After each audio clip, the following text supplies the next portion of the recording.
Greetings. It is wonderful to have a chance to be with you. I am Bishop Megan Traquair, greeting you from the Diocese of Northern California, and I am pleased to have a chance to join you at St. Dorothy's Rest Virtual Camp. Now, I know that you have been meeting for several weeks, and I'm pleased to have a chance to join you for one of your sessions.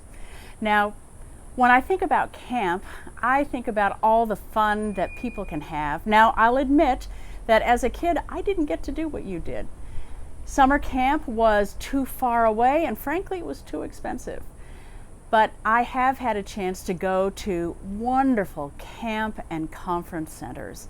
And when I have been there, whether I have been with my parish members or youth group and kids or leading a retreat just with adults around, that camp place is beautiful.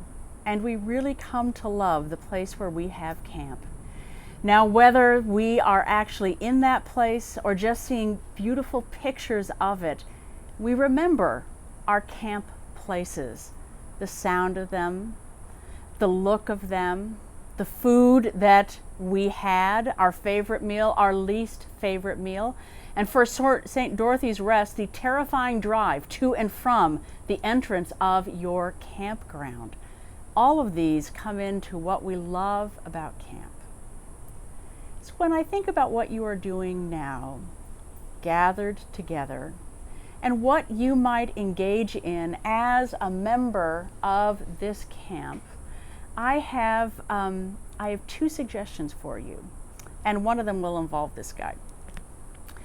So the reason why I want you to think about my two suggestions is because while we are gathered together in camp, however we are in a protected place to be able to engage in thinking and practices that are a little bit apart from the rest of the world that is busily moving around behind us.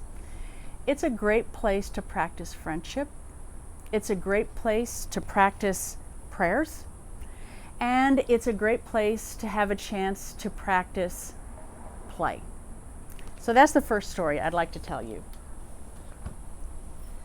This is a dinosaur that I used to have when I was an associate and I was serving at St. Philip's in the Hills in Tucson, Arizona. Now, you should know that there were 3 associates in the church at that time. We all had offices right next to each other. And there was also a preschool. This seemed to have been left behind at the preschool. And no one thought much of it until one of the other associates found it and then snuck it into another person's office. It may have been my office. So when I came in, I saw this dinosaur sitting on my computer. Well, I suspected who had done this thing. And so I took it and I put it in, I think, her purse, so that when she was ready to go home, there was the dinosaur. Well, she suspected the other associate and immediately moved it so that it was roaring at her with a note in the mouth in her window the following day. We had fun with this for months. We even included a very silly game where he was eating bits of pancake from the pancake supper that we had just before Lent got started. And there were also pieces of sausage as well in this same image, just saying. So we had a lot of fun. So that's my first request of you, is that you make sure you play and you have fun. Do something that makes you laugh or makes you giggle and it gives you some joy.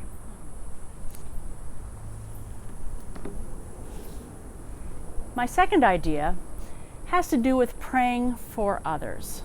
Now, there's a book that I sometimes use that I found very useful. It's called The Good and Beautiful Life, Putting on the Character of Christ.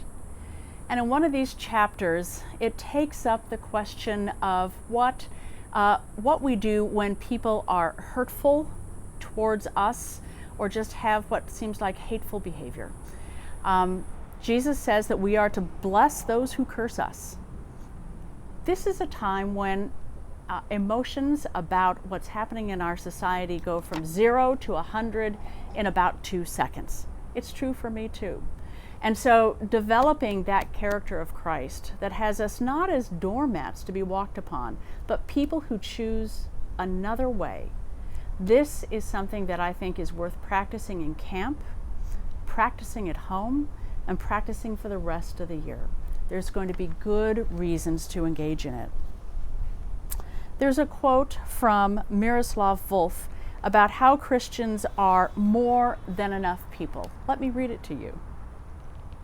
If we are indwelled by Christ, who became poor that we become rich, we will be rich. No matter how little we have, we will be more than enough people. And yet, without being more than enough people, our wanting will always outpace our having, and we will end up perpetually exhausted and forever dissatisfied.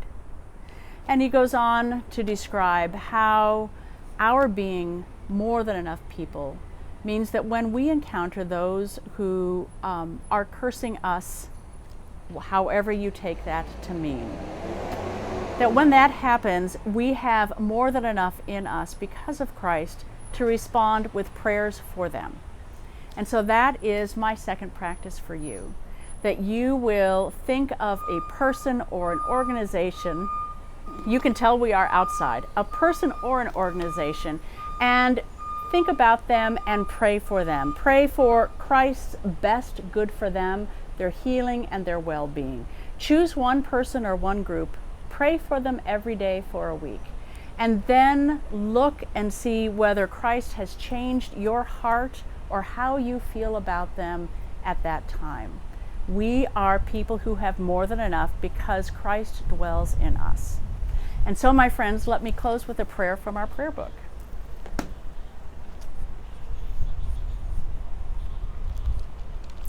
This is a prayer for the human family. O God, you made us in your own image and redeemed us through Jesus, your Son. Look with compassion on the whole human family. Take away the arrogance and hatred which infect our hearts. Break down the walls that separate us. Unite us in bonds of love, and work through our struggle and confusion to accomplish your purpose on earth, that in your good time all nations and races may serve you in harmony around your heavenly throne. Through Jesus Christ our Lord. Amen.